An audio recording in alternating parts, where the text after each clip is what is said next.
Das vezes que eu não ouvi minha esposa, eu me esborrachei contra a parede. Eu também.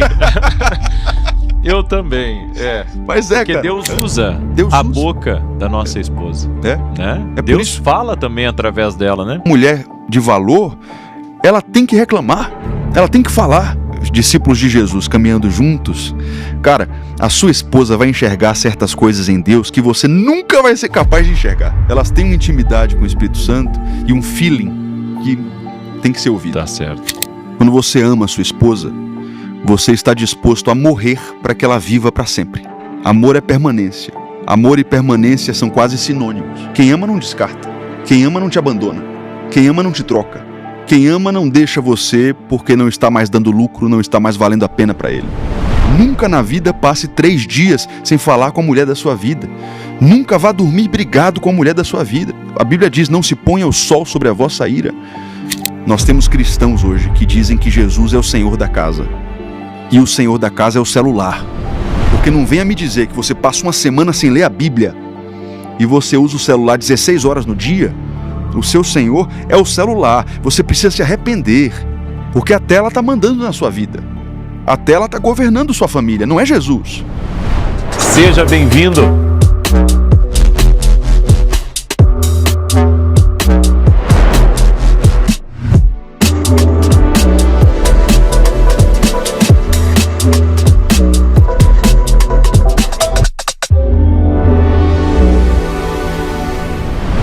Olá, seja muito bem-vindo ao podcast A Voz. Que Deus abençoe a tua vida. Aqui você aprende a ouvir a voz de Deus. E hoje eu estou aqui com um convidado incrível.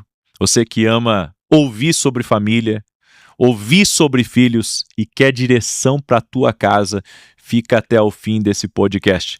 Peço a você que já deixa a sua curtida aqui nesse vídeo para que o YouTube mande para muita gente esse podcast, e se você puder compartilhar, mandar para alguém agora, faça isso, seja um canal de Deus, abençoe a vida de alguém em nome de Jesus.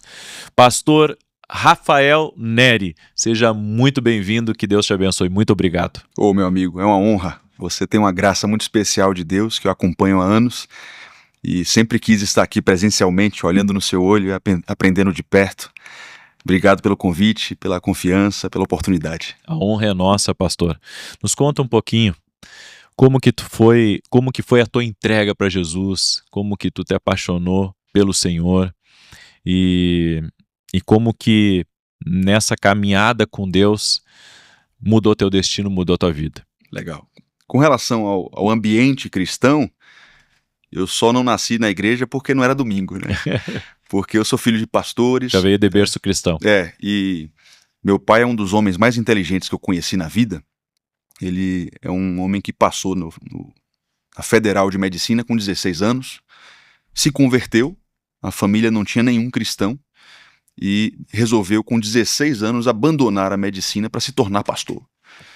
E casou com minha mãe, eles casaram muito cedo, e foram para o Seminário Batista do Sul, na Tijuca, no Rio de Janeiro.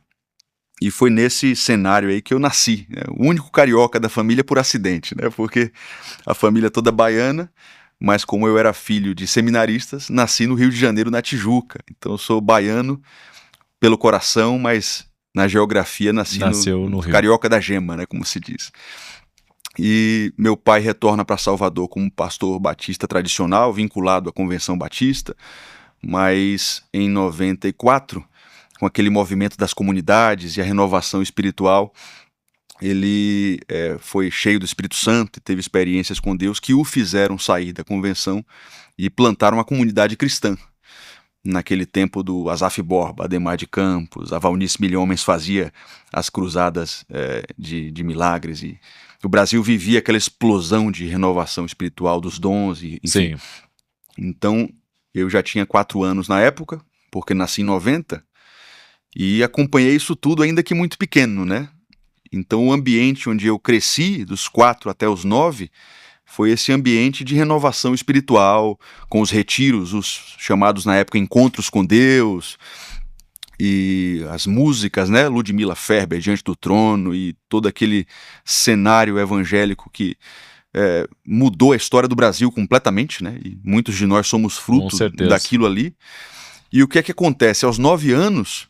por eu ser filho de pastor, eu ia para os retiros, como penetra, né? Os retiros de adultos, mas eu estava lá vendo tudo, participando de tudo, ajudando meu pai. E papai, na época, tinha uma ideia de que quando eu tivesse uns 11, 12 anos, eu poderia me batizar, porque eu já teria aquela maturidade para crer, ter uma convicção da seriedade do meu pecado e entender o evangelho. Mas eles fizeram a besteira de, em fevereiro de 2000, quando eu tinha 9 anos de idade, me levar para um retiro, onde eu vi Deus fazer muita coisa. E eu me lembro que numa noite de sábado, eu vi um pregador pregando com a cruz de madeira atrás, e eu, pequenininho ali de penetra, no meio dos adultos, estava acompanhando a pregação e olhou para aquela cruz e começou a dizer assim: essa cruz era sua, essa cruz era sua. Você deveria morrer lá, mas Jesus morreu por você. E com 9 anos, cara, eu entendi o evangelho. Eu entendi que aquela cruz era minha, que aquela condenação era merecimento meu. Eu precisava de um Salvador.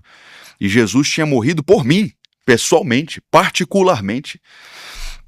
E eu me lembro que eu fui lá na frente, fui cheio do Espírito Santo, e eu tive uma experiência com Deus naquele momento, e eu senti de forma muito inquestionável no meu interior uma transformação, um renovo espiritual, um nascer de novo, de modo que no outro dia de manhã eu disse para meu pai: pai, o Espírito Santo já encheu minha vida, você vai ter que me batizar agora, então me deixa ser batizado.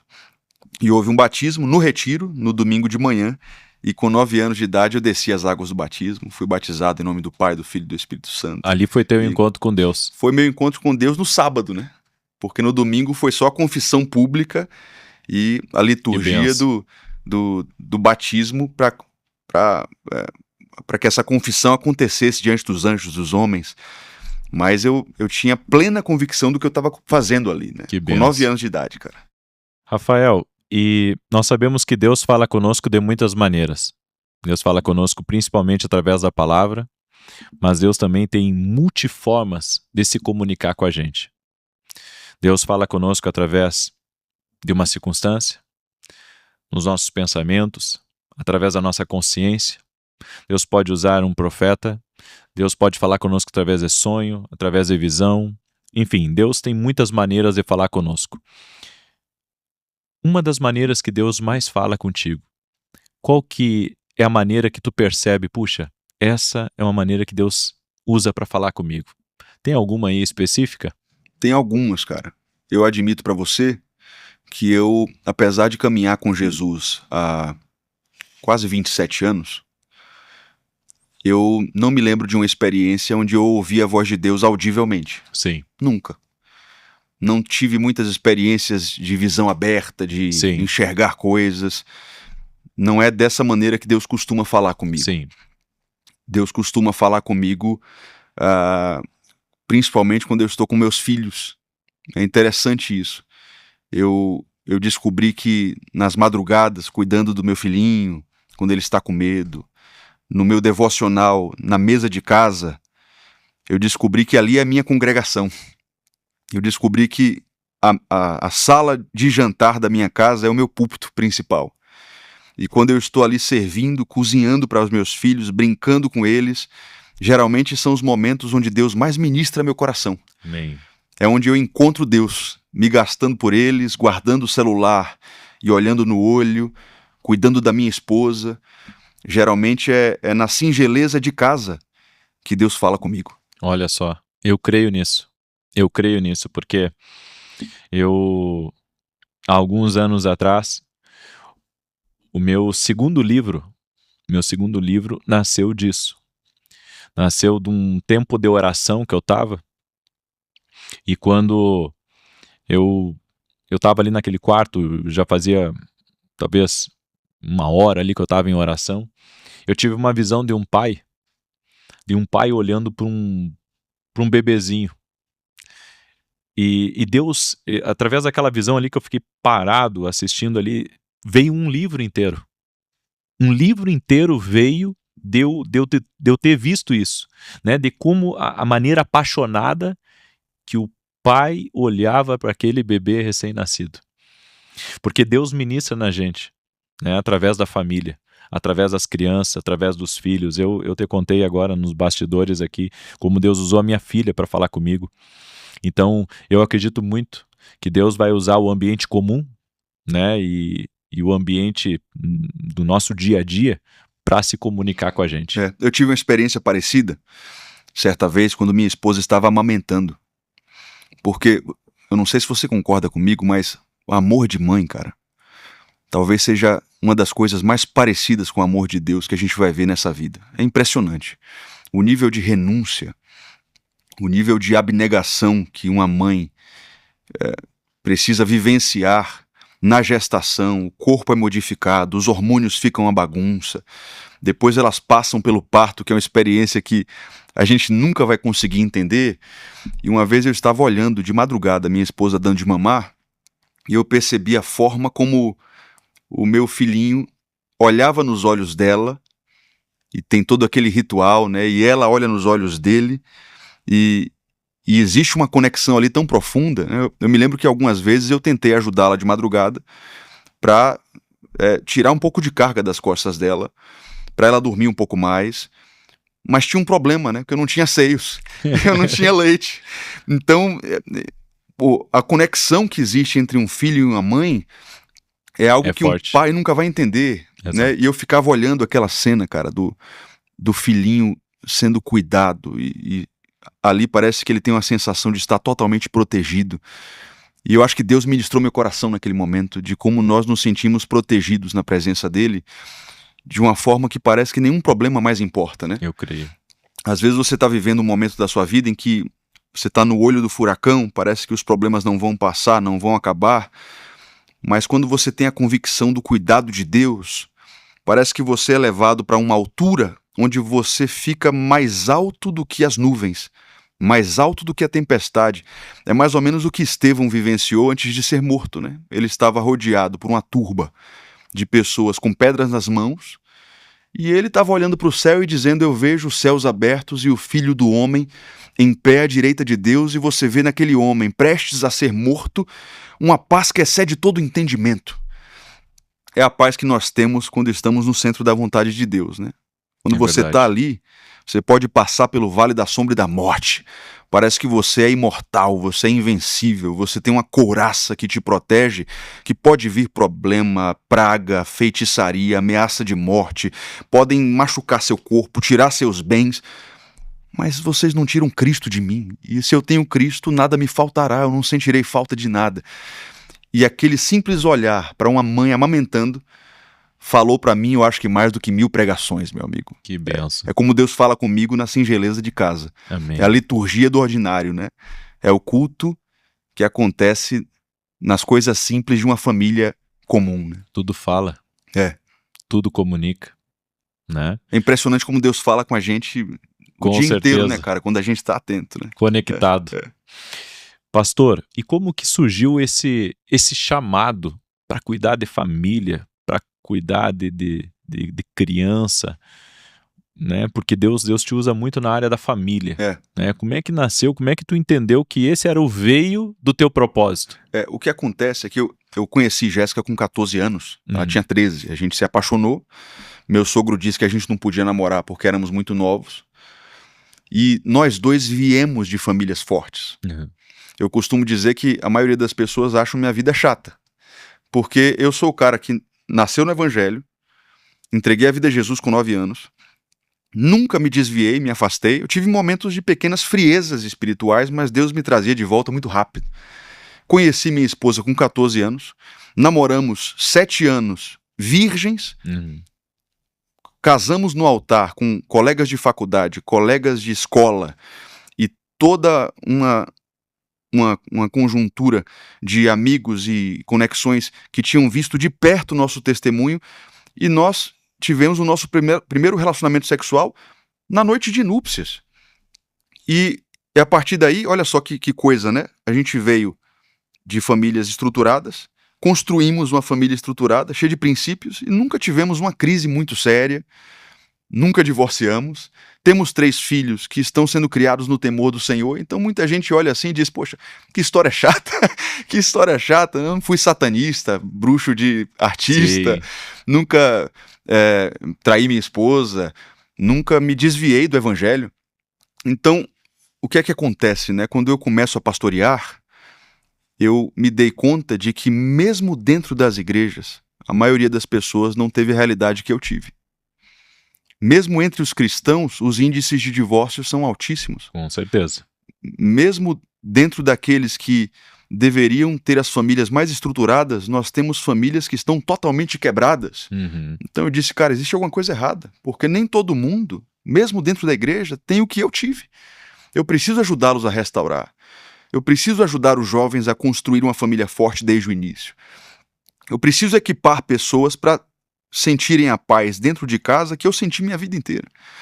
E eu fui militar do Exército durante 6 anos, né? Quando eu tinha uns 19, 18 anos, eu disse para meu pai que eu queria ser pastor também.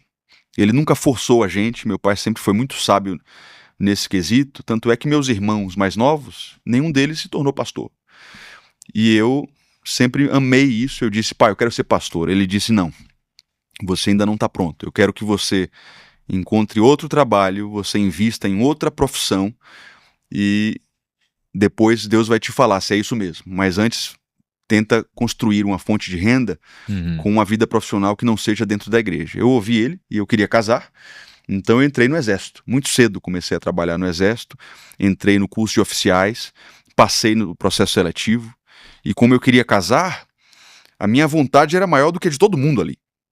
Quando eu chego no processo seletivo do curso de oficiais, eu vi filhos de coronéis, filhos de generais, filhos de comandantes da PM que haviam se preparado a vida inteira para se tornarem militares. Eu não tinha nenhum militar na família.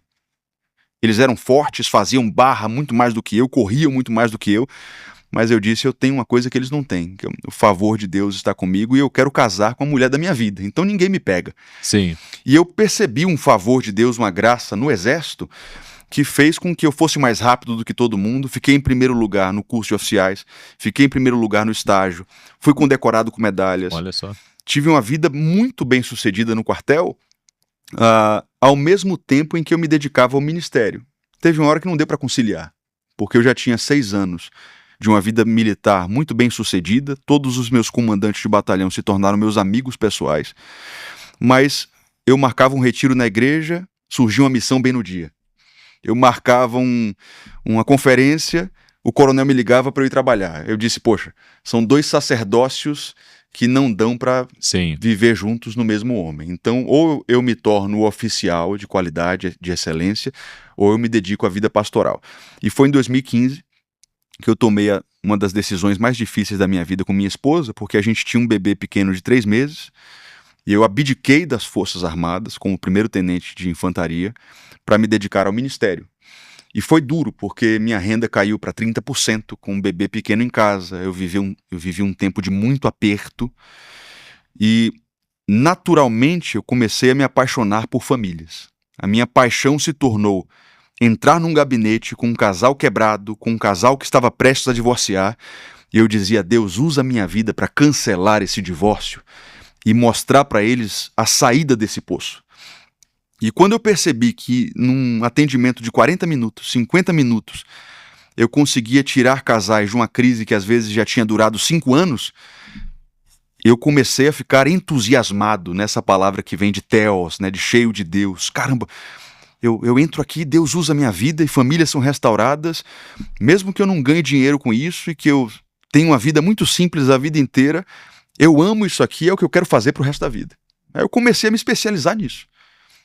Eu coloquei como propósito da minha vida restaurar casamentos em crise, reconstruir casais quebrados, mostrar para casais que não tiveram referência o que é um lar bíblico, qual é o papel do marido, como é que se cria um filho, o que é que o homem faz, o que é que a esposa faz. E aí eu percebi o favor de Deus me levando a mergulhar nisso, até que chegou a internet, né? E a internet é um mundo onde aquilo que é uma fagulha é potencializado a 15ª potência, né? É verdade. E aí foi só um espaço que Deus me deu para disseminar aquilo que eu já tinha feito durante anos. Então tu chegou a pastorear uma igreja. Como auxiliar. Como auxiliar. Eu nunca fui, como se diz pastor por aí, principal. Pastor principal, pastor presidente, pastor Por quanto sênior, tempo né? pastoreando como auxiliar? Desde 2015 até hoje sou, né? Uhum. Vou fazer agora em junho 11 anos. Olha só. Foi no dia 26 de junho de 2015 que eu abdico das Forças Armadas. Foi a minha despedida. O saudoso Coronel Vilela, Coronel Oliveira, me deu uma referência elogiosa. Eu saí e no dia seguinte já estava trabalhando na igreja. Então, hoje, agora em junho, vão completar 11 anos de ministério. Que bênção. Pastor, por que o Brasil bate recorde de divórcio ano após ano? Bate recorde, e vou te dizer mais. Depois que eu comecei a viajar por outros países, os índices de divórcios de brasileiros imigrantes em outros países são até maiores do que os brasileiros dentro do Brasil. Rapaz, eu já ouvi falar isso. Nos Estados Unidos, a gente fez uma pesquisa, a minha própria equipe, né, com uns 5 mil casais ou 4 e 5 mil casais de imigrantes brasileiros nos Estados Unidos. A gente identificou que 7 em cada 10 casais imigrantes se divorciam. Mas por quê? 7 em cada 10, porque acontece um fenômeno que é a exposição das feridas que já existiam. Você tem um cenário onde os dois precisam trabalhar muito, e aí ele começa a trabalhar geralmente na construção civil, ela começa a trabalhar com limpeza, os dois começam a ganhar seu próprio dinheiro. Quando vem a primeira crise, eles pensam, poxa, não dependo de você para nada, vai cada um para o seu canto, casam-se com um americano, e essa história se repete todos os dias nos Estados Unidos, por exemplo. E aqui no Brasil é a mesma coisa, porque talvez os dois principais agentes problemáticos num casamento de divórcio, que se divorcia, seja o sexo e as finanças, né? São as principais dores. Quando você tem uma vida sexual fraca, os dois se expõem a tentações durante todos os momentos, quando saem de casa e até dentro de casa por causa da pornografia. Mas o dinheiro também é um grande problema, né? E quando a gente fala de finanças, existem duas doenças. Você tem a doença da escassez, porque um casamento que não consegue pagar contas básicas, um marido que não consegue pagar um salão para a esposa, não consegue pagar a conta de luz, ele necessariamente entra num caos. Mas você tem uma outra doença que eu descobri, cara, que é financeira, mas não tem a ver com pouco dinheiro. Uhum. Você tem essa doença mesmo em casais ricos, que é a doença do individualismo. Não é à toa que você tem países como a Noruega, por exemplo, em que as pessoas têm tudo e se divorciam por causa de dinheiro. Por quê? Porque o homem começa a construir o seu próprio dinheiro, o seu próprio império, a esposa constrói o seu próprio dinheiro, o seu próprio império. Contas separadas, patrimônios separados, cada um tem o seu mundo, o seu network, a sua própria vida. Na primeira crise, cada um pensa assim, vou pro meu lado porque eu não dependo de você para nada. Então, o problema com o dinheiro entre os casais não é só a ausência de grana. É também muita. É muita, principalmente quando se pensa, é meu, não é nosso. Eu acho que o antídoto para isso, que o brasileiro cristão principalmente ainda não descobriu, é, no dia em que eu casei, eu troquei o meu pelo nosso. Não é mais meu dinheiro, meu patrimônio, é nosso. Mesmo que o homem lidere e tenha um direcionamento final, ou que a mulher seja melhor em gestão porque estudou, entendeu melhor, mas nós estamos construindo juntos, né? Transparência total, nós temos tanto. Sonhos de médio e longo prazo, nós queremos construir isso daqui a 5 anos. Os casais não fazem isso. E aí o individualismo deixa uma brecha gigantesca para Satanás entrar e fazer a bagunça dele, né? Inclusive, eu tive nos Estados Unidos e fui visitar um amigo meu lá nos Estados Unidos e eles comentaram que um dos desafios de ser imigrante é que passam a conviver mais. Uhum. Por quê? Porque quando morava aqui no Brasil... Estavam ocupados. É verdade, é o fenômeno que nós vivemos em 2020, lembra? Exatamente. Você teve um boom de divórcios porque as pessoas estavam mais ficaram juntos, enclausuradas em casa. Uhum. E por incrível que pareça, né, a rotina se tornou inimiga deles. Não sei se você já ouviu o pessoal dizer algo mais ou menos assim, olha, não deixa seu casamento cair na rotina. Cara, isso é uma mentira tão gigantesca, porque a rotina tem que ser nossa amiga. Eu tenho meu avô e minha avó por parte de mãe que ano passado fizeram 60 anos de casados, bodas de diamante. Eles já caíram na rotina há muito tempo. Só que o casamento deles é mais forte do que o meu. eles não viajam mais, eles são velhinhos, estão indo para 90, estão ali o dia inteiro, e o casamento forte, cada vez mais forte, porque o jogo que os casais precisam aprender é fazer com que a rotina seja amiga do casal, não inimiga. Agora, se não existe cumplicidade, não existe amizade, você não é especialista no outro, você não se debruça em descobrir que a linguagem de amor do outro é diferente da sua, quando a convivência vir, você é tão egoísta e cheio de si que você vai tentar imprimir o seu jeito, o seu reino. Tem que ser do meu jeito. Eu não me submeto a você, eu não te amo na prática. E aí o divórcio é só uma questão de tempo. Tem um pastor, amigo meu, que a vida inteira ele viajou a trabalho. Uhum. Quando ele parou de viajar e começou a ficar mais em casa, aí que os problemas no casamento começaram. Uau. Porque tem muitos casais que têm essa dificuldade de estarem juntos. Tu pode ver, quando cada um trabalha para um lado, até, sabe, às vezes dura um pouquinho mais o casamento. Mas quando convive e não consegue resolver os problemas da convivência, é aí que dá os maiores BO. Os casais mais fortes que eu conheço são melhores amigos. Não tem jeito, cara. Não tem jeito. É por isso que eu digo para os jovens, case com sua melhor amiga e certifique-se de que ela será sua melhor amiga até o dia em que você voltar ao pó. Uhum. Porque a amizade, a cumplicidade vai tornar o sexo leve. Os desafios financeiros vão ser superados por causa dessa cumplicidade que é um castelo intransponível. Então, quando o casal não consegue cuidar dessa amizade, zelar dessa amizade, ficam permitindo que terceiros interfiram nas discussões, que familiares metam bedelho nas discussões. Cara, é muito difícil o casamento ficar de pé, porque eles não são uma só carne dentro de si, né? Eles são uma só carne do ponto de vista externo, da conjunção carnal, mas no coração eles não se casaram, né? Pastor, eu ouvi o senhor falar uma coisa interessante. Obsolescência programada. Né? Assim como a geladeira, que hoje é feita para ser descartável, tem muita gente que pensa que o casamento também é descartável. Nos conta um pouquinho mais sobre isso, porque essa é a realidade que nós estamos vivendo. Né? Inclusive, ontem eu fui pegar meu filho no basquete, gosta de basquete, fui pegar ele no basquete, e a gente entrou na conversa sobre relacionamento. Ele já é adolescente, e ele disse assim: olha, pai, tem muita gente que se apaixona só pela aparência, né? E tem outras pessoas que acabam casando, né? Ele me fala assim, mas ele sabe que o casamento é para durar pouco. Aí a gente veio conversando nessa conversa. O que você entende sobre isso, pastor? E é verdade, né? Tem muita gente que já casa com um plano B, já casa pressupondo o divórcio.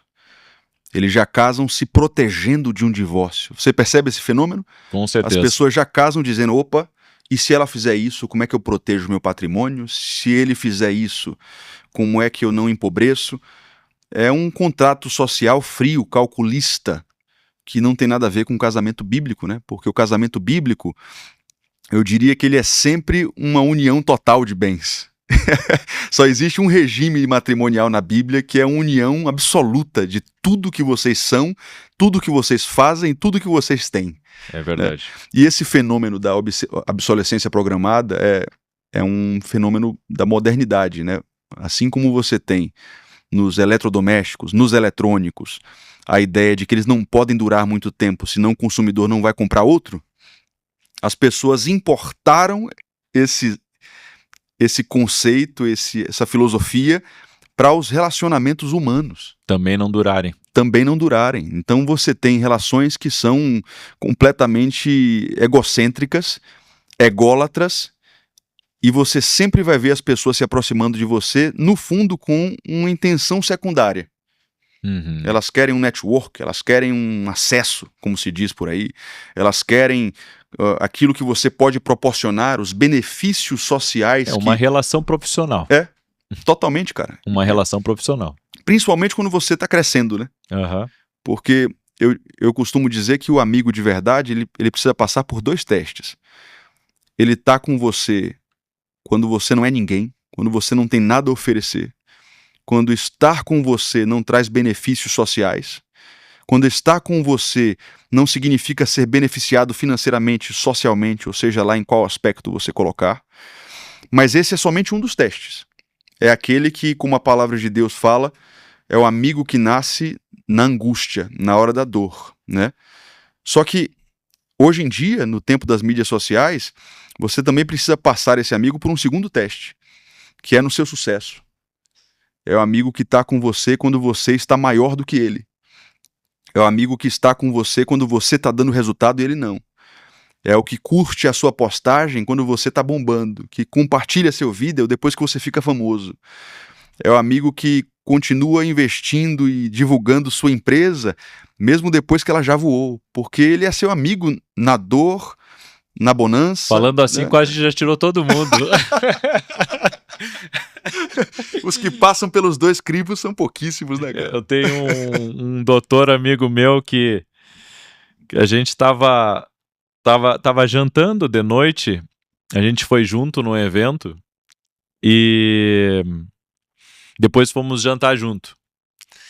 E daí ele começou a falar sobre o que era bom para a saúde. Eu disse, vamos parar por aqui, porque daqui a pouco eu não vou comer mais nada. Se o senhor continuar por esse caminho aí, falando lista o senhor tá tirando tudo que eu gosto, o senhor tá tirando. Então vamos parar por aqui, eu disse para ele. É isso e mesmo, é bem cara. isso aí, né? É verdade, cara. E quando você fala de amizades, é isso aí. Tomás de Aquino falava que a verdadeira amizade é idem vel, idem nol. Amamos as mesmas coisas, rejeitamos as mesmas coisas.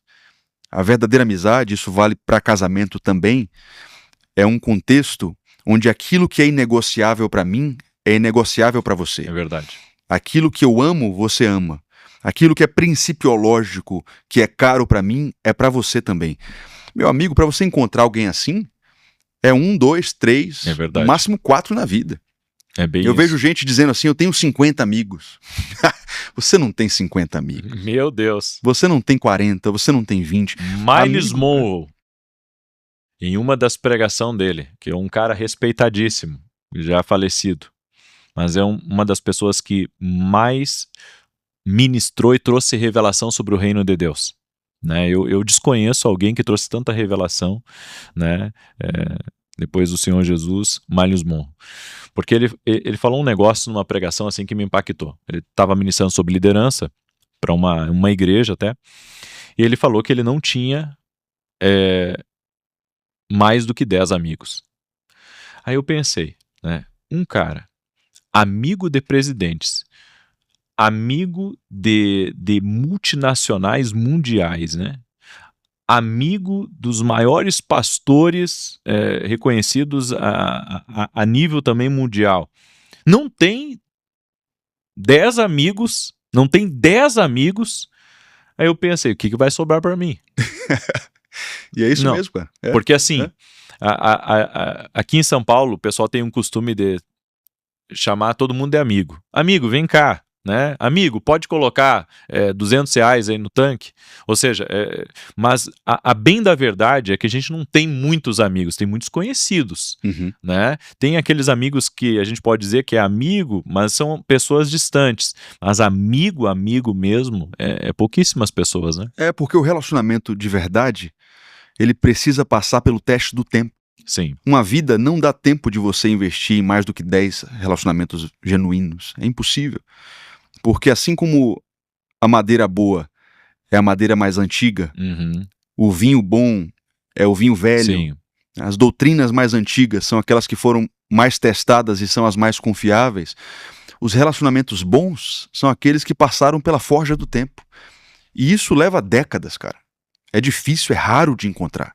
Quando você encontra uma pessoa assim, você tem que segurar ela bem perto do seu coração. Pastor, e no teu conceito, a família clássica é o caminho certo? Total. Não existe outro caminho. Porque a família não é um fenômeno antropológico. Não é a criação de uma civilização humana. Não é um fenômeno humano em sua raiz. A família é projeto de Deus. Amém. Então, se você tenta fazer família do seu jeito, vai dar errado. Você precisa fazer família do jeito de Deus. É o que o Salmo 127, o Salmo da família, diz. Se Deus não for o arquiteto, o mestre de obras, o principal construtor da sua casa, você não vai conseguir ficar casado com sua esposa. Você não vai conseguir ser fiel ao seu marido. Vai desmoronar, porque o fundamento é areia, é ideologia, é pós-modernidade, são conceitos supérfluos que não resistem à prova do tempo. Então, a família clássica, que eu usei essa nomenclatura para falar com pessoas que não têm fé ainda. No final das contas, é a família como Deus pensou. Ele é o autor do casamento. Então, as modas podem vir, os novos conceitos podem vir, só que não resistem. Porque o núcleo familiar, ele foi programado pelo Criador para que os papéis que ele planejou acontecessem com maestria. O marido fazendo o papel de um marido. A esposa clássica fazendo o papel de uma esposa sábia. Os filhos sendo criados observando os pais como um bom exemplo. Você muda isso, meu amigo, não vai ficar de pé, não tem como. A família clássica é o caminho certo. Pastor, o senhor também fala muito, quem ama permanece casado, né? A gente sabe, eu já atendi muito casal também, e eu vejo que as pessoas querem separar por qualquer motivo bobo, né? Literalmente, né? Coisas bobas, coisas que numa simples conversa, num ajuste, né, consegue colocar em ordem. Nos explica um pouquinho esse conceito, quem ama permanece casado. Porque o amor de verdade, ele é desejo de imortalidade da pessoa amada. Quando você ama a sua esposa, você está disposto a morrer para que ela viva para sempre. Amor é permanência. Amor e permanência são quase sinônimos. Quem ama não descarta. Quem ama não te abandona. Quem ama não te troca. Quem ama não deixa você porque não está mais dando lucro, não está mais valendo a pena para ele. Quem ama fica. É tão interessante que existe um dito popular que fala que o amor é cego, né? A maior mentira que existe. A paixão é cega.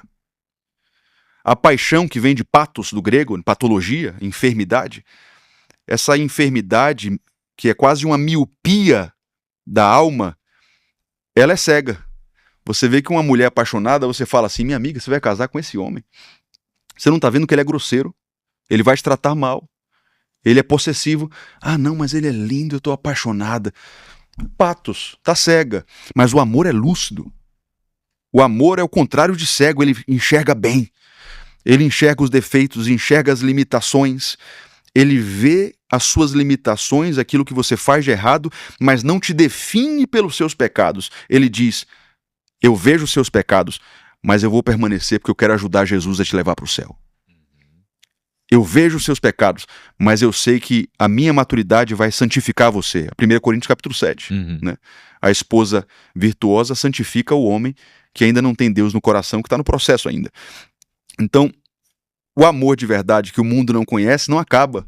É verdade. Ele não tem limitação de tamanho, ele tem uma profundidade inesgotável, uma largura inesgotável, uma altura incomensurável, ele não tem fim. Então é por isso que quem ama de verdade fica, quem ama de verdade permanece. Eu não sei se você percebe isso, mas tá cada vez mais raro a gente ver casais de velhinhos na rua, né? Eu sempre fui fissurado por casais de velhinhos. Eu vejo um casal de velhinhos na praça, aquilo me instiga. Como é que eles conseguiram chegar nas bodas de ouro 50 anos, bodas de diamante 60 anos, bodas de vinho 70 anos? É um campeão, né? Um campeão, cara. É o sonho da minha vida. Meu avô fez 60 anos de casado, aí eu perguntei pra ele, vovô, como é que o senhor conseguiu ficar casado com minha avó por 6 décadas com a mesma mulher? Me fala o segredo. Aí ele disse, filho, senta aqui. Eu só tenho medo de 2 pessoas no universo. A primeira é o Senhor Jesus Cristo. A segunda é sua avó, Evelise. Eu entendi o que ele queria dizer. É um medo de zelo, um medo de machucar, um medo de não cumprir os votos. É um temor santo, é um zelo. Ele quer estar perto, ele quer cuidar, ele quer cumprir o que prometeu lá 60 anos atrás, no altar matrimonial, quando era um garoto. Eu disse para minha esposa, com 15 anos, vou casar com você, eu vou te dar uma pancada de filhos. Tô casado há 14, Tenho 3 e não parei, viu? Tô pedindo a Jesus para mandar mais. Pastor, a esposa pode confrontar o marido? Deve. A esposa sábia confronta o marido. Esposa de valor reclama mesmo. A esposa de valor tem que reclamar. Né? É óbvio que ela não vai ser aquela mulher chata que Salomão disse, né? Rixosa, que é melhor para o homem viver no deserto do que com uma mulher briguenta. É outra coisa. Uhum. Mas a mulher sábia, ela confronta o marido quando tem que confrontar, porque é o papel dela. Ela é ajudadora idônea. Ela foi chamada para assessorar o líder e falar o que tem que ser falado, que só ela enxerga. Porque o que acontece é que nós, como homens, como provedores, como líderes, a gente tem a missão de proteger, de ir para a guerra, de ir para a batalha, de ir na frente, morrer primeiro. E nesse ímpeto de liderar, às vezes nós estamos tão assanhados com o campo de batalha que nós não enxergamos certas coisas.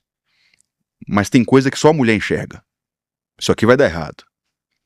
Quem tem uma mulher cheia do Espírito Santo sabe que às vezes ela dá um conselho que geralmente quando a gente não ouve, a gente quebra a cara. Não sei se com você acontece isso. Geralmente quando Tinha que ter ouvido. Quando minha esposa diz, não entra nesse projeto, não se relaciona com fulano, não fecha essa sociedade. Cara, das vezes que eu não ouvi minha esposa... A mulher tem um sexto sentido, né? Tem, cara. Tem. Das vezes que eu não ouvi minha esposa, eu me esborrachei contra a parede. Eu também. Eu também, Mas porque cara. Deus usa a boca da nossa esposa. Né? Deus fala também através dela, né? É por isso que eu digo que a mulher de valor, ela tem que reclamar, ela tem que falar. É óbvio que o pessoal confunde as coisas, né? 1 Pedro capítulo 3 fala que a mulher vai ganhar o marido sem usar palavras. Isso está falando de um marido ímpio que ainda não conheceu Deus no coração, casado com uma mulher crente. Só que se você está falando de 2 discípulos de Jesus caminhando juntos, cara, a sua esposa vai enxergar certas coisas em Deus que você nunca vai ser capaz de enxergar. Elas têm um segredo, elas têm um acesso diferente, cara. É verdade. Elas têm uma intimidade com o Espírito Santo e um feeling que tem que ser ouvido. Tá certo. Pastor, já leu o livro de Cantares? Claro.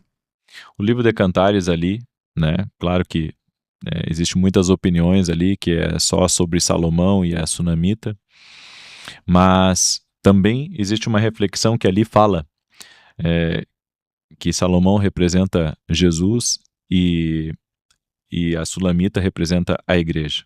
São correntes teológicas, né?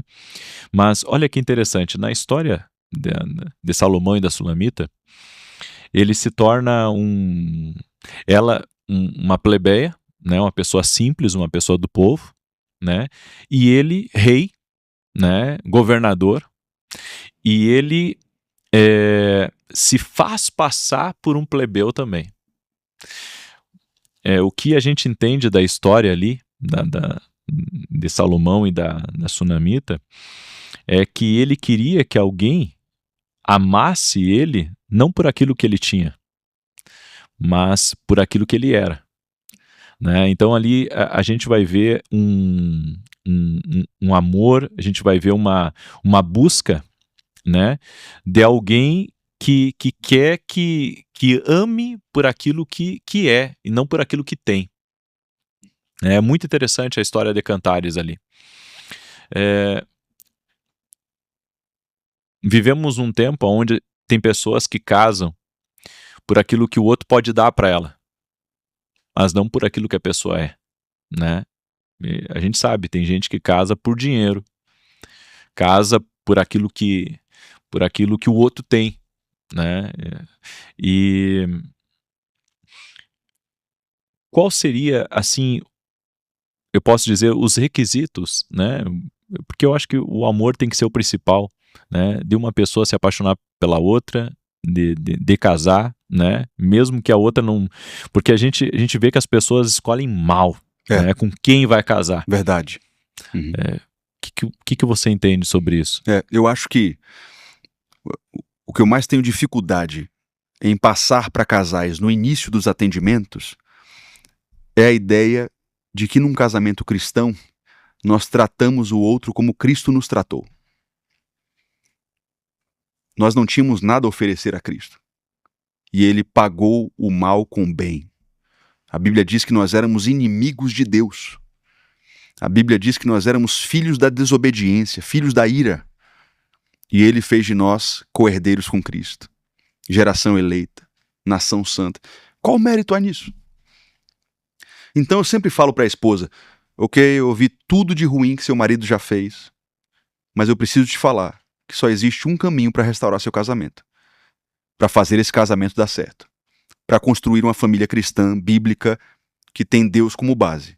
Aprenda a pagar o mal com bem, mesmo quando seu marido não merece. Seja a melhor esposa possível, mesmo quando seu marido não merece. Perdoe sua esposa, mesmo quando ela não merece. Demonstre que você está ali, não pelo que você ganha em troca, mas por causa de quem ela é, por causa de quem ele é. É por isso que num casamento cristão, não existe espaço para atitudes de desconexão. Esse não é o nosso caminho. Nosso caminho é o caminho da cruz. Nunca ameace de sair de casa, nunca ameace divorciar, nunca manipule com sexo, nunca dê gelo, nunca. Nunca na vida passe 3 dias sem falar com a mulher da sua vida. Nunca vá dormir brigado com a mulher da sua vida. Não, a Bíblia diz, não se ponha o sol sobre a vossa ira. Não é esse o nosso caminho. Nosso caminho é Cristo, nosso caminho é a cruz. O nosso caminho é pagar o mal com bem. Mas é difícil de explicar isso para as pessoas se ela não tem um entendimento do Evangelho. A pessoa que tem a convicção do Evangelho, ela compreende que dentro do casamento é a mesma coisa. É óbvio, né, que nós sabemos que existem situações de abusos, de espancamento, de situações esdrúxulas, de psicopatia, adultérios reincidentes, e cada caso concreto é um.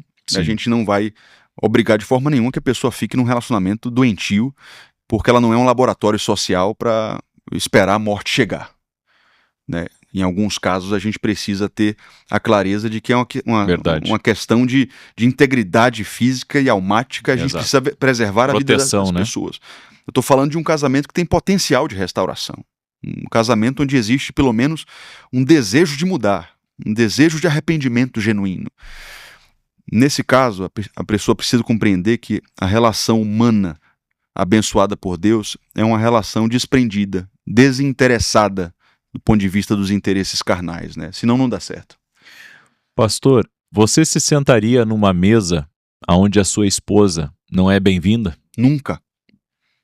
Jamais se sente numa mesa onde a sua esposa não é honrada, onde não deixariam sua esposa se sentar. Jamais siga um perfil, curta um post de alguém que detesta a sua esposa, que desonra a sua esposa. Aliás, eu iria ainda além. Nunca fale dos defeitos, nunca fale mal da sua esposa para ninguém. Nem para sua mãe, nem para sua sogra. Nunca censure sua esposa em público. Sua esposa em público você honra, você elogia, você demonstra amor.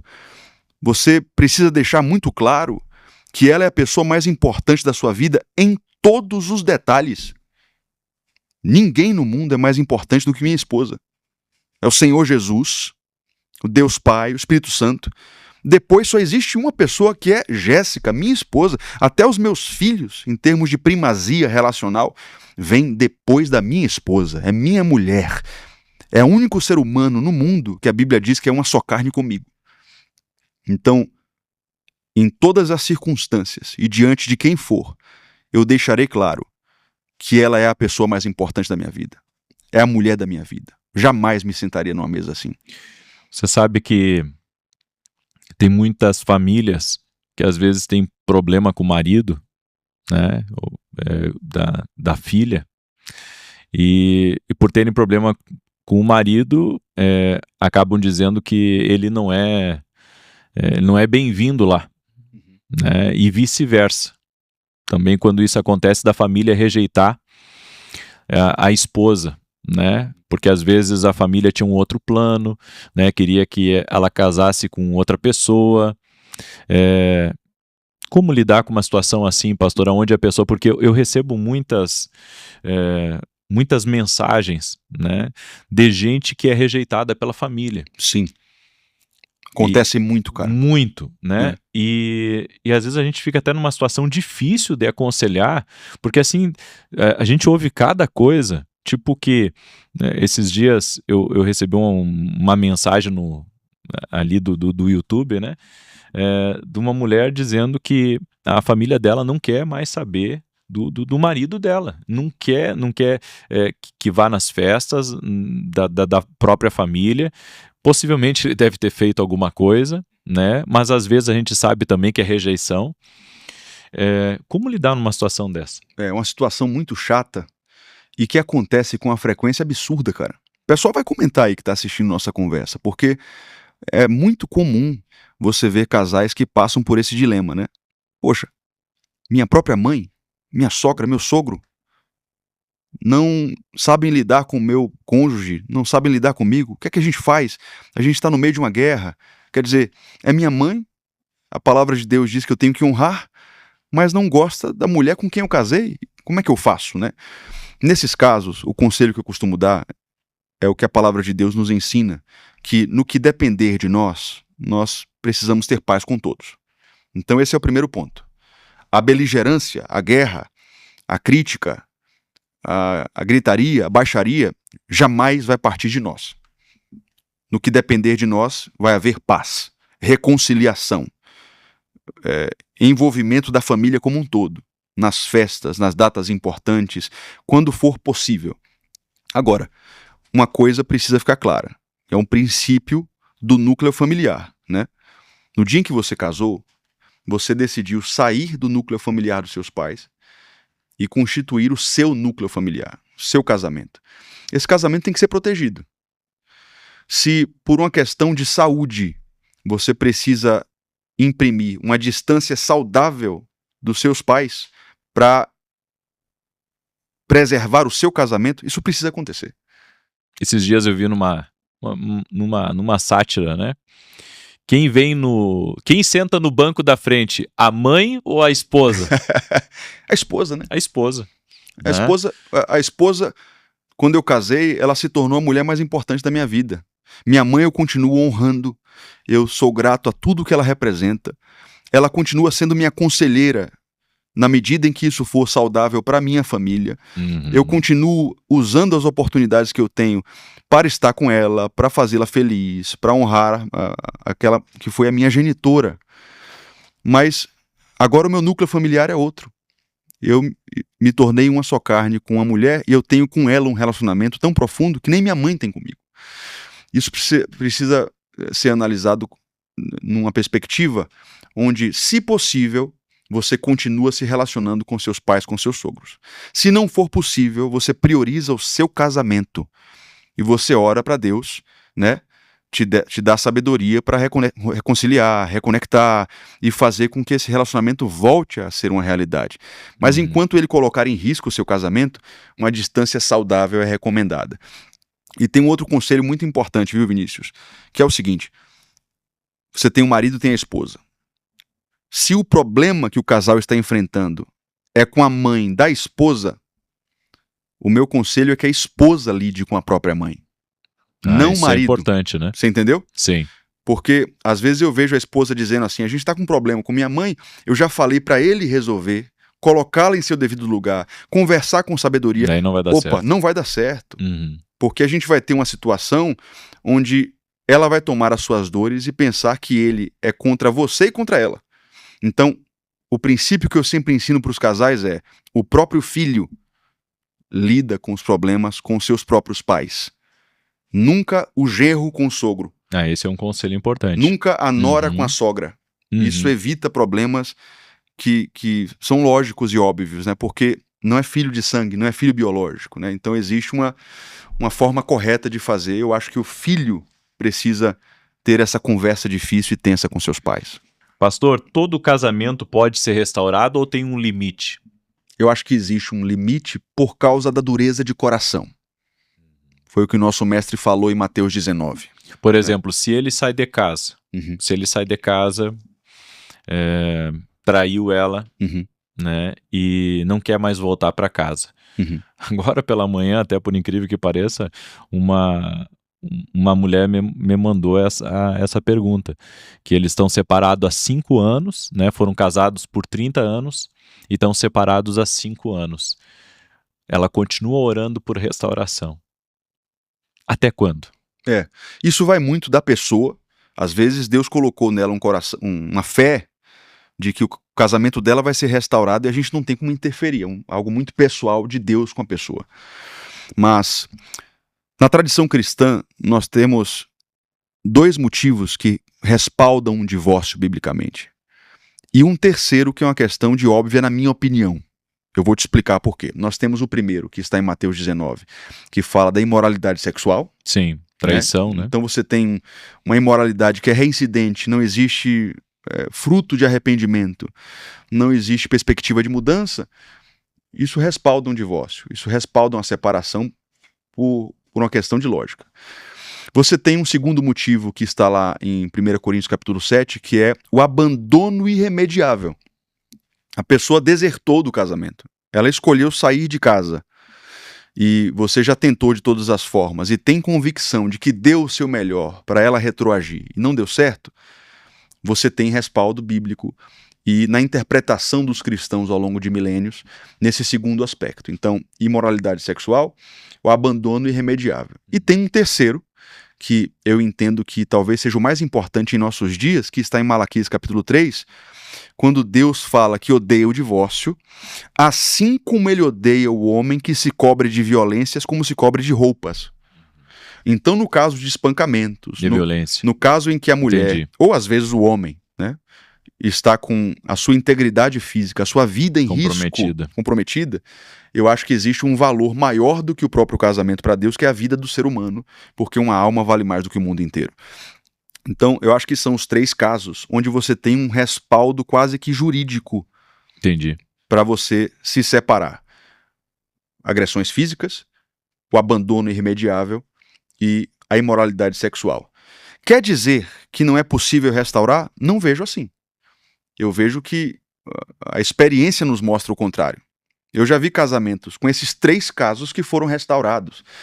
Mas isso vai muito da pessoa. Quem sou eu para dizer, não, desiste desse casamento, porque já faz 5 anos que ele te abandonou, ele não vai voltar. Jamais, jamais. O meu trabalho como pastor é sempre tender a lutar pela restauração. Se a pessoa tem uma fé... Mas e caso a pessoa está casada já? Ela casou de novo? É isso. Talvez na fé da pessoa que está tentando restaurar, esse casamento não seja legítimo. E eu também não vou interferir nessa fé, entendeu, Vinícius? Entendi. Eu posso aconselhá-la em um sentido contrário. Mas na fé dela, ela acredita na restauração.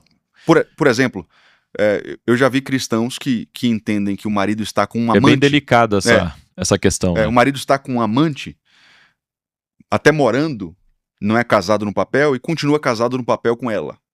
E ela entende que aquilo não é um relacionamento legítimo. Ele está traindo e ela crê no arrependimento e na restauração do casamento. Entendi. Não vou interferir na fé dela, entendeu? Uhum. Eu acho que ela tem todo o direito de orar para Deus, até porque de fato ele está em pecado. Você há de concordar comigo. E ele se arrepender seria bom para ele, né? Para a alma dele e para a família como um todo. Então eu acho que cada caso é um caso. Nós temos a nossa interpretação bíblica, nós temos a forma como a igreja interpretou ao longo de anos, mas eu também acho que existe a peculiaridade do caso que tem que ser levado em consideração. Nosso trabalho é ser do time que restaura, né? A gente sempre tem que pensar em como restaurar a família e cuidar das crianças, porque no final das contas, eu acho que as crianças são sempre as maiores vítimas do divórcio. Né? Pastor, e no caso assim, a pessoa divorciou, ela errou, né? Ela traiu e casou de novo. Essa pessoa que casou de novo, né? Mas aí, né, conheceu a Cristo no meio do caminho e seguiu com a vida dela, você acha que ela está em paz para seguir o caminho dela? Isso nos coloca numa discussão que você vai ver que não é tão simples assim. Não, eu sei que não é. Isso começa do próprio conceito do que é um casamento válido para Deus. Vou te explicar. Se você perguntar para um católico, ele vai entender que a pessoa que casou só no civil não é casada à luz da Bíblia. ela vai Precisa da entender, bênção do sacerdote. precisa do sacramento matrimonial Uhum. na Igreja Católica. Então você já tem, dentro do cristianismo, Sim. um entendimento de que a pessoa pode ter casado 5 vezes no civil. Nada disso foi casamento diante de Deus. Dentro do protestantismo, do entendimento evangélico, você também tem alguns problemas. Por exemplo, eu já vi pessoas que entendem que se houver casamento no civil, mas não houver na igreja, esse casamento não é válido. O que não me parece correto biblicamente, porque na Bíblia você tem casamentos que foram considerados por Deus e você não houve registros de um casamento, de uma cerimônia religiosa. Outro problema, se não houve casamento no civil, não houve rito matrimonial religioso, a gente pode considerar como casamento? Por exemplo, a chamada união estável. Sim. Você tem 2 seres humanos que se tornaram uma só carne, nas palavras do apóstolo Paulo, porque houve penetração. Você não tem papel passado. Você não tem um rito religioso. Para você, Vinícius, isso é casamento ou não? Pois é. É complicado, né? Uhum. Porque, por exemplo, Abraão e Sara, a gente não ouve falar de um rito civil nem de um rito matrimonial, É que religioso. cada cultura também é aceito de uma forma, né? Adão e Eva não me parecem ter passado por uma cerimônia civil, até porque não tinha ninguém exceto Deus. Então, a gente tem um problema conceitual do que é casamento. Mas para não fugir da pergunta, eu entendo que se no tempo da ignorância a pessoa se relacionou, se divorciou, ela chega na igreja com a outra família, se converte e ela já está no 3º casamento, com filhos, eu não vejo lógica bíblica Ela no voltar Evangelho de Cristo ao para você primeiro. dizer, como eu já vi igrejas fazerem, olha, o seu casamento de verdade é o primeiro lá, que você não sabe nem se a pessoa está viva, então destrói esse atual, com filhos pequenos e tudo mais, e com toda a estrutura, e volta lá para o primeiro. Isso me parece absurdo, não me parece algo que Jesus faria. Não me parece, né? Sendo muito sincero aqui. Eu acho que se a pessoa chegou com a vida toda bagunçada, um caos, por causa das decisões pecaminosas, mas encontrou Cristo, vamos daqui para frente. Vamos colocar as coisas no lugar, obviamente, passando necessariamente pelas sequelas das decisões ruins que tomou na vida, que são inerentes à vida humana. Mas eu abençoaria essa pessoa para continuar em frente, né? Você acredita que, acho que há uns 10 anos atrás, eu estava num gabinete pastoral, e a mulher me disse que casou com o marido sem amar ele. Uhum. Foi como se fosse um casamento meio que arranjado pela família, e ela tinha lutas constantes na cabeça dela, porque ela não gostava do marido, né? E ela queria separar a qualquer custo. E mesmo a gente, sabe, conversando com ela e falando da importância do casamento, ela não queria mais permanecer casada. Uhum. Mas ela também não queria pecar. Uhum. E nesse caso ela separou, né? Nesse caso ela separou e seguiu com a vida dela, depois nunca mais ouviu falar. Então tem situações que é muito complicado. Mas nesse caso, eu acho que nós temos 2 problemas diferentes aqui que você colocou. O primeiro é, eu não amo. Ela disse na conversa dela que ela nunca amou. No caso, ela foi como se fosse jogada para dentro do casamento, né? Que o homem era mais velho que ela e era amigo do pai dela. Era mais ou menos essa a história. É isso, mas eu vejo 2 problemas diferentes. Veja se eu vou conseguir te explicar. O primeiro problema é, eu não amo mais, nunca amei, eu não o amo. Geralmente, quando as pessoas de hoje em dia falam isso, elas estão falando de um sentimento. E, biblicamente, o amor não é exatamente isso. Envolve sentimento. Mas é muito mais uma decisão, é algo que tem a ver com uma aliança que supera as sensações. Mesmo quando eu não sinto, eu consigo amar. Foi o que Deus fez por mim. Esse é um problema. Eu acredito que um casamento pode dar certo, mesmo que a pessoa diga assim, eu não sinto mais amor, ou o amor acabou. Geralmente é uma linguagem que não encontra respaldo no amor de 1 Coríntios capítulo 13, por exemplo. Entendi. Agora, tem um outro problema na situação dela, porque parece-me que foi um casamento arranjado e ela casou sem vontade de casar. Sim. E isso, na minha concepção, e acho que na concepção da tradição cristã, isso invalida um casamento. Porque o casamento ele precisa ser uma união de livre e espontânea vontade com mútuo consentimento desde a sua base, desde a sua gênese. Se eu não quero casar, mas por uma força social, por uma pressão social, eu fui obrigado a estar num casamento e fazer a conjunção carnal acontecer e homologar esse contrato que é visível a uma civilização, a um povo, a uma etnia, enfim, eu acho que esse casamento é nulo para Deus. Porque eu fui empurrado para essa relação. No meu coração, diante de Deus, eu não queria fazer uma aliança e recebê-lo como meu legítimo marido, como minha legítima esposa. Me enfiaram goela abaixo uma relação. Então, nós temos um segundo problema aqui, entende? Que é um problema de origem, é um princípio Enquanto do a gente vai casamento. conversando, assim, a minha cabeça não para de pensar, eu tenho N casos na minha cabeça, assim, eu pensando, puxa, mas eu vou colocar o pastor em maus lençóis aqui. Não, mas não tenho medo de polêmica, não. Estou acostumado. Não, pastor, o que eu penso é o seguinte, ó, o que o senhor pensa quando existe diferença muito grande de idade? Por exemplo, assim, ele 40, ela 20. E invertendo os papéis também, entende? Existe... eu sei que tem gente que eu conheço, né, de diferença de idade, assim, de 10, de 15 anos, e que a gente pensa, assim, que não vai dar certo, acaba dando certo. Sim. Né? O casamento dos meus avós, que eu te citei agora há pouco, de 60 anos, é um casamento com quase 8 anos de diferença. É uma diferença boa, né, cara? Você Bastante. parar pra pensar que um tem 18, o outro tem 26, né? Um tem 30, o outro tem quase 40, é uma janela boa. E você veja que eles chegaram nas bodas de diamante. Você vai dizer que isso não interfere? Impossível, cara. Interfere. Qualquer diferença, qualquer discrepância relevante vai interferir. Não somente idade. Se você pega um homem que veio de uma realidade muito pobre, sem recursos, sem dinheiro, se apaixona por uma jovem que vem de uma família bilionária, pode dar certo? Pode. Mas ela precisa ter muita garra. Porque ela vai estar sob a provisão de um homem que não vai conseguir comprar para ela o blanquê de peru que ela estava acostumada a comer. Vai comprar a mortadela.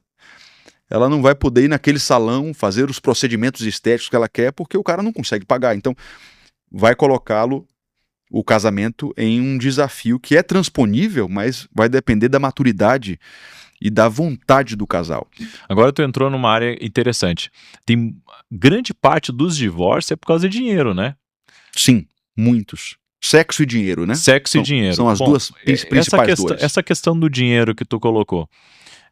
Mulher que gasta demais ou o homem que gasta demais? Porque às vezes a gente sempre fala, né? A mulher que gasta demais. Mas olha, eu vou te dizer, tem homem que gasta muitas vezes, estoura cartão de crédito, tá sempre enrolado nos negócios, né? E a mulher paga o pato por causa disso. Pastor, como resolver esse tipo de problema aí de casal? Cara, isso é um problema muito comum e hoje em dia a gente tem um outro problema, que são os jogos, as bets, as apostas esportivas, né? Você tem compulsões por compras, compulsões por jogos, diversos tipos de compulsões que são terríveis para quem está casado com uma pessoa que passa por isso, né? E é uma situação que tem que ser tratada. Geralmente, o casal só consegue sair disso com um guiamento espiritual, com uma ajuda profissional, porque isso envolve até uma questão de doença psíquica, né? Vou te dar um exemplo. Recentemente eu atendi um casal. A queixa da mulher é porque ele já tinha destruído mais de R$1 milhão de patrimônio com apostas esportivas. E ele já estava sendo tratado por psiquiatras para conseguir debelar essa compulsão por jogos. Eu atendi e em algumas conversas eu identifiquei alguns fatores. O primeiro fator que eu identifiquei é que antes da compulsão por jogos, ele já havia tratado uma compulsão por compras. Olha só que interessante. Ele já tinha, então, uma compulsão. Ele tinha uma compulsão por compras. Tratou essa compulsão por compras com um método comportamentalista, terapêutico, enfim. Achou que tivesse vencido, mas essa compulsão surgiu no outro lado. Ou seja, ele migrou uma compulsão por compras para uma compulsão por jogos. Só que conversando um pouco mais, eu descobri que a raiz do problema veio antes. Olha só que interessante. Esse cara era filho de um policial militar muito rígido, que o xingava na infância, que o disciplinava de uma forma abusiva, que disse coisas terríveis para ele.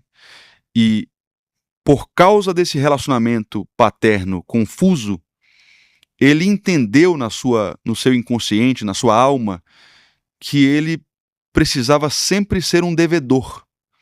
Eu identifiquei na sua alma um traço de alguém que, sempre que sobrava dinheiro, ele tinha que gastar, porque inconscientemente Sim, a busca dele precisava daquilo. eu preciso ser um devedor porque o meu pai colocou isso em minha cabeça. Eu preciso representar esse personagem. Isso o levou à compulsão por compras, o levou à compulsão por jogos posteriormente. Mas a raiz do problema era muito mais profunda, era uma raiz de infância, era uma raiz traumatológica que ele precisava colocar no lugar e encontrar em Deus uma cura. E encontrou, e o problema foi sarado.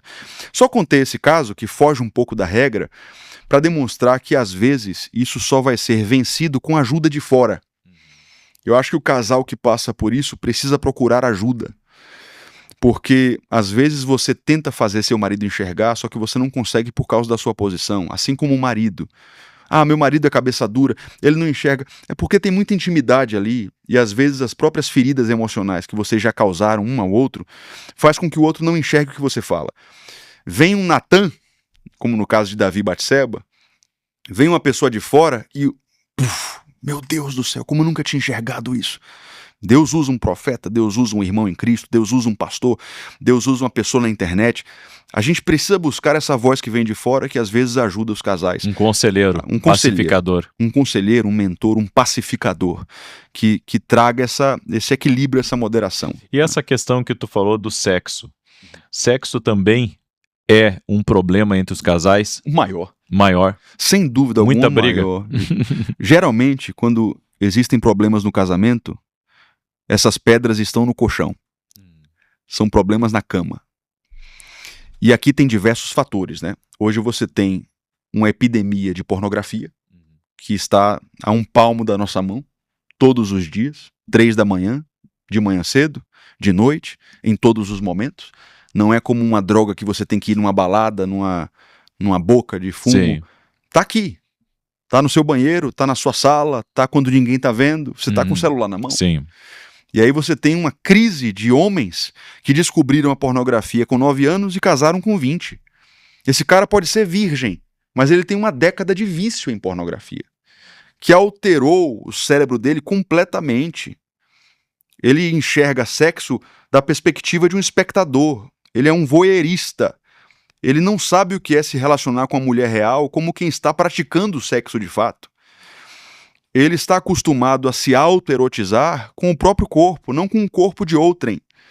Então, para você ensinar esse cara, ele se tornar competente com a mulher de verdade... É uma desordem emocional, né? Emocional, terrível. Fisiológica, e a gente sabe que, acima de tudo, espiritual. Sim. Porque é uma espécie de pacto de sangue que você faz ali, às vezes com uma prostituta, com uma mulher de fora, com a própria pornografia, porque são pessoas reais, existem almas ali que estão filmando aquilo, existem demônios, entidades que agem por trás daquilo, que prendem a sua vida, que fazem sugestões na sua mente para que a sua percepção de mundo seja distorcida, e quando você vê, você já se tornou uma besta, um animal que objetifica as pessoas, não consegue se relacionar com o sexo oposto sem pensar em cálculos mercadológicos de quanto o corpo da pessoa vale em dinheiro, em recursos. Sim. Então, é um negócio muito diabólico, né? Isso já traz um primeiro problema. O outro problema é um problema de confiança. Sim. Né? Porque você tem pessoas que têm medo de serem traídas, são ciumentas possessivas, ciumentas doentias. É um segundo tipo de problema. O terceiro problema também é um problema de performance do casal. Casal que não é feliz no sexo. Eu já vi, por exemplo, mulheres que têm problemas de lubrificação e nem têm o conhecimento de que é muito fácil de resolver hoje em dia.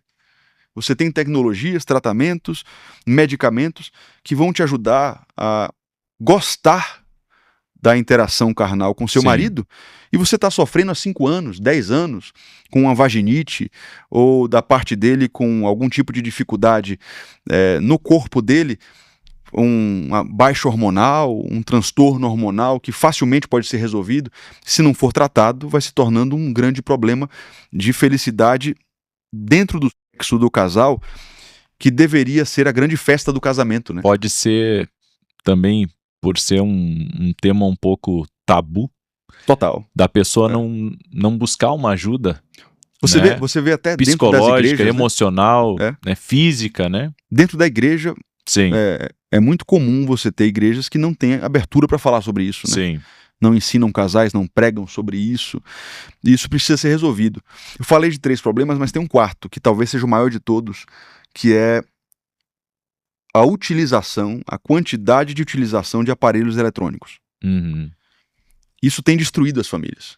Muito tempo no celular, na Total, TV. né? Uhum. Você tem um casal que passa o dia inteiro trabalhando, quando chega em casa e deita na cama às 19, às 20 horas, ela fica no TikTok, ele fica no Instagram. 1 hora, 1h30, 2 horas. Não existe mais interação. Tem que desligar. Tem que cheirar o cangote da sua esposa. Tem que tocar pele com pele. Ah, mas não vai rolar nada Sim. hoje. Não precisa.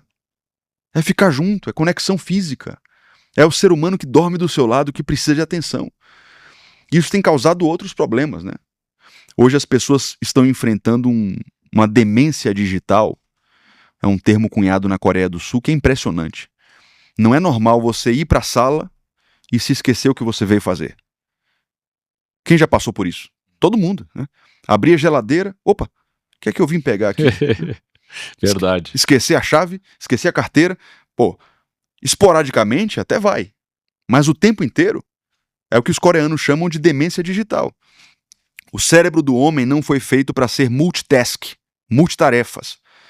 Só que a gente se coloca numa posição onde a gente está lavando os pratos e tem que estar ouvindo alguma coisa, você está malhando e está resolvendo outras coisas no celular, e a sua cabeça nunca está em um lugar só, integralmente fazendo uma coisa só.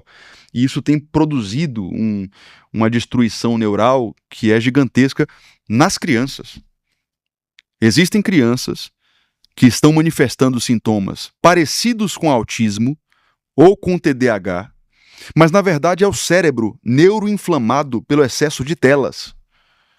E os pais pensam que ele é neurodivergente, que existe um autismo, um TDAH, até um TOD ou outro transtorno psíquico, e na verdade é só uma questão de desequilíbrio no uso de telas, o hiperestímulo das telas que não combina com a mente de uma criança. Era para estar subindo árvore, se sujando na lama, brincando de pega-pega, esconde-esconde, e tá 4, 5, 6, 7, 8, 9 horas no celular. Então, eu acho que isso interfere tanto na saúde sexual do casal, quanto na criação dos filhos, e isso precisa ser resolvido. Vinícius, nós temos cristãos hoje que dizem que Jesus é o Senhor da casa, e o Senhor da casa é o celular. É verdade. Porque não venha me dizer que você passa uma semana sem ler a Bíblia, e você usa o celular 16 horas no dia, que o celular não é seu governante. O seu dominus, o seu senhor é o celular. Você precisa se arrepender. Você precisa ser radical. Porque a tela está mandando na sua vida. A tela está governando sua família, não é Jesus. Culto doméstico. Tem mais de mês que não acontece. A gente não se envolve na igreja. O marido não ora com a esposa. Os filhos não têm uma gota de Bíblia. Na mesa não se fala sobre Jesus, até porque não se fala sobre mais nada, porque está cada um na sua tela ou com a TV ligada na mesa na hora do almoço. Nós precisamos orar para que Deus estabeleça o seu reino e precisamos ser radicais, porque o celular se tornou um ídolo que tem destruído famílias, destruído filhos, destruído casamentos. Pastor, se você pudesse fazer 5 passos para restaurar um casamento quebrado, um casamento que eles não veem mais como resolver, né, os problemas internos. Quais seriam esses 5 passos? Eu criei um método de restauração conjugal chamado as 5 camadas da restauração. É um método pedagógico, didático.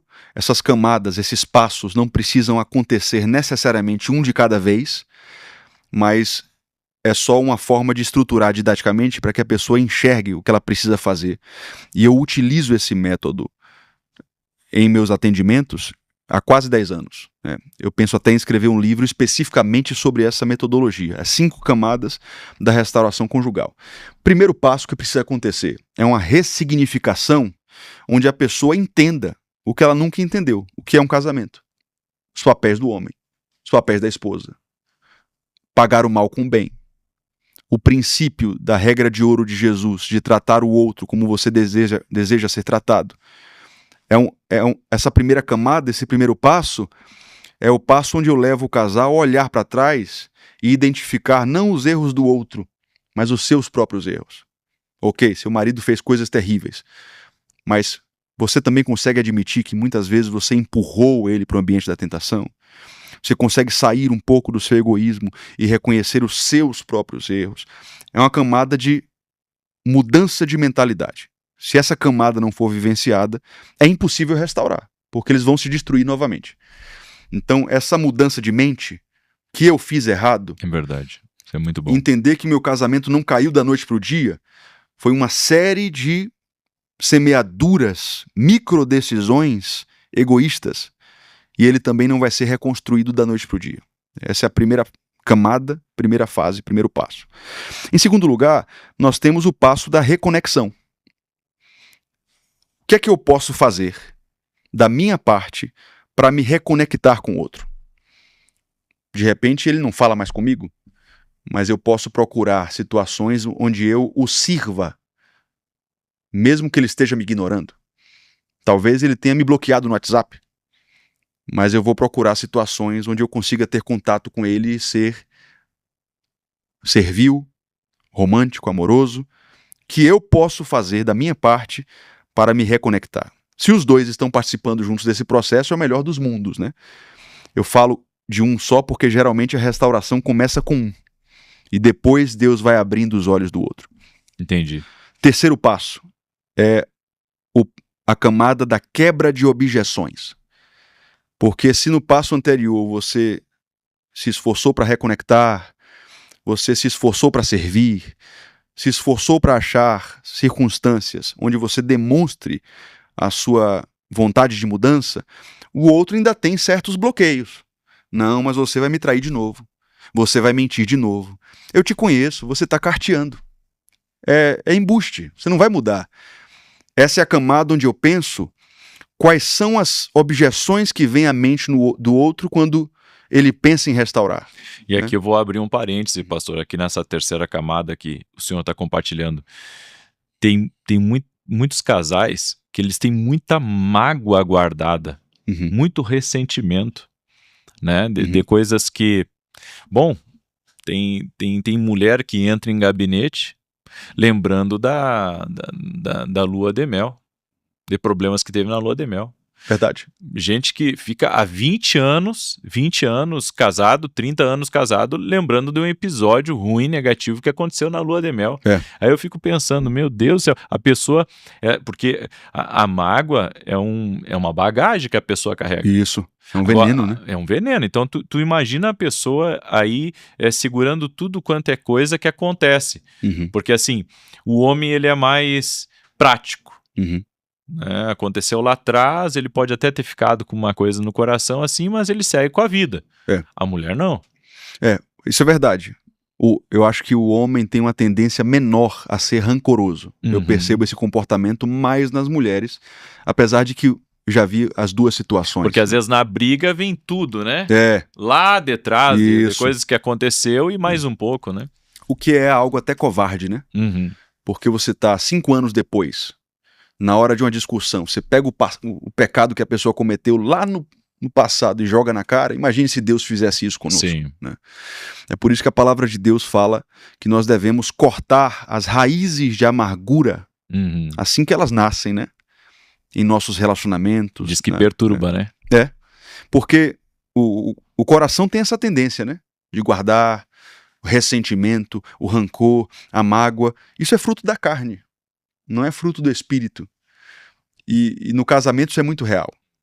Geralmente a pessoa está cheia de feridas, de marcas, de bloqueios que vêm lá de trás, lá do passado.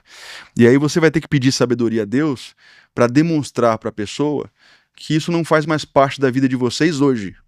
É uma quebra de objeções, por isso o nome dessa camada, né? Então nós temos a mudança de mentalidade, que é a ressignificação. A segunda camada foi a reconexão. A terceira camada, como eu posso quebrar as objeções que o outro ainda tem.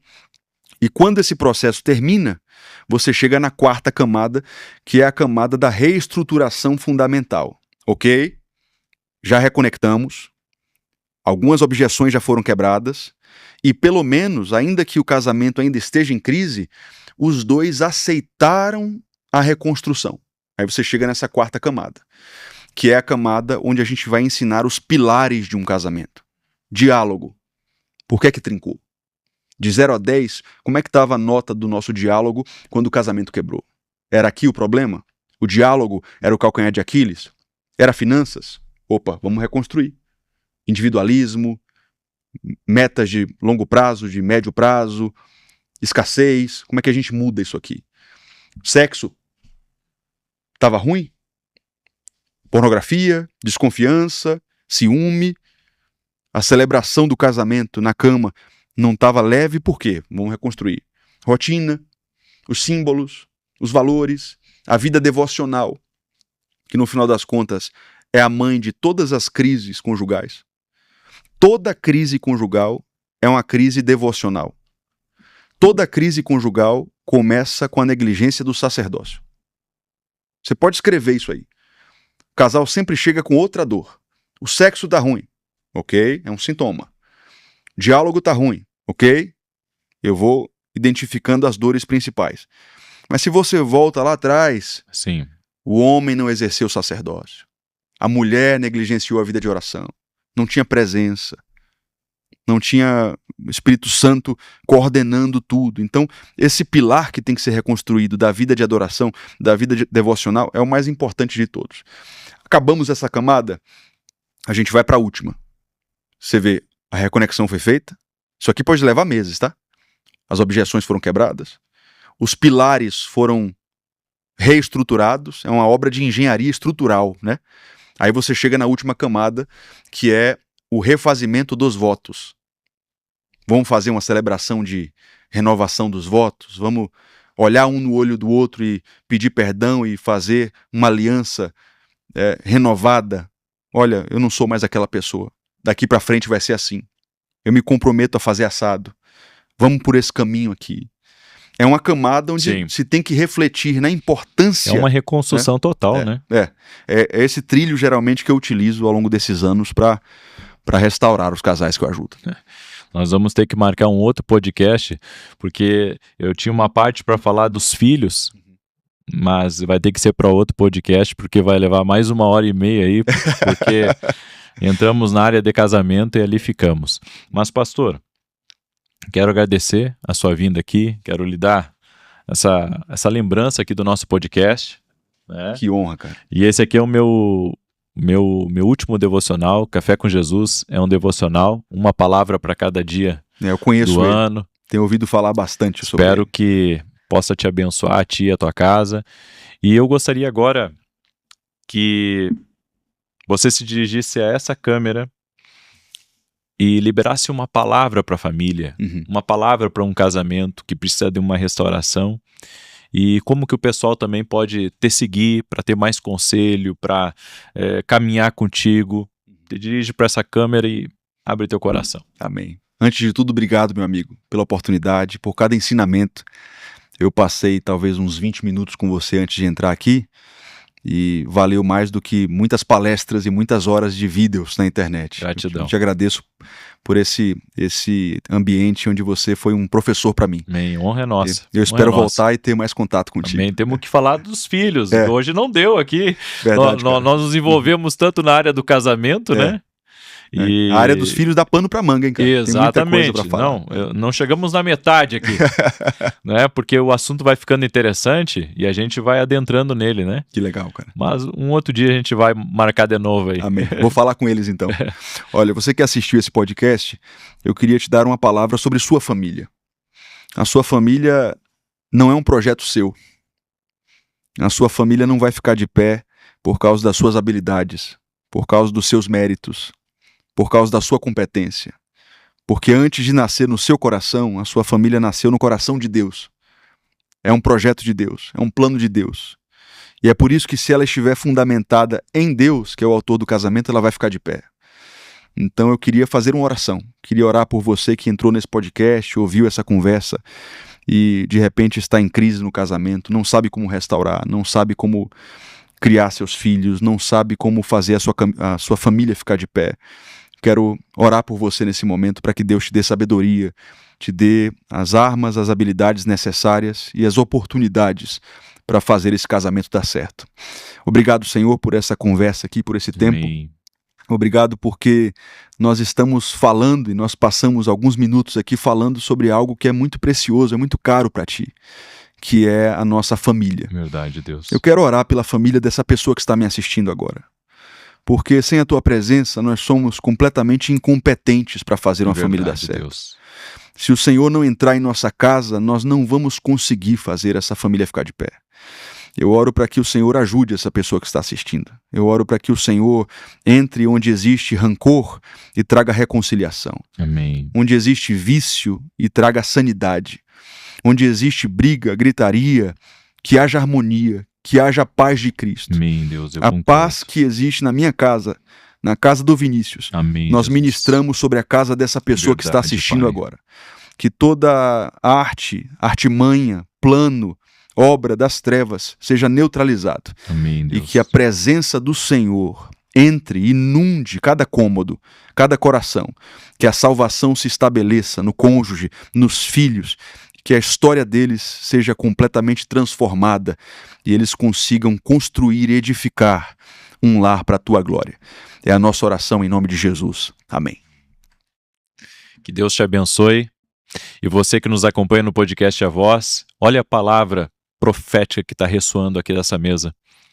Há promessa, há esperança para a tua casa, para a tua família. No nome de Jesus. Que você um dia possa declarar o que Josué declarou: eu e a minha casa serviremos ao Senhor. Eu creio nisso.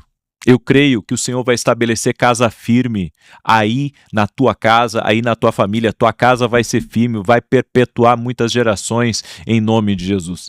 Que Deus te abençoe e muito obrigado mais uma vez. Muito obrigado por você que nos acompanhou aqui. Compartilhe esse vídeo com outras pessoas e não esquece de ser aluno da nossa academia, a Academia Quino Global. Vai lá no nosso site www.vinicius17.com.br. Paz e prosperidade. Deus abençoe a todas as famílias.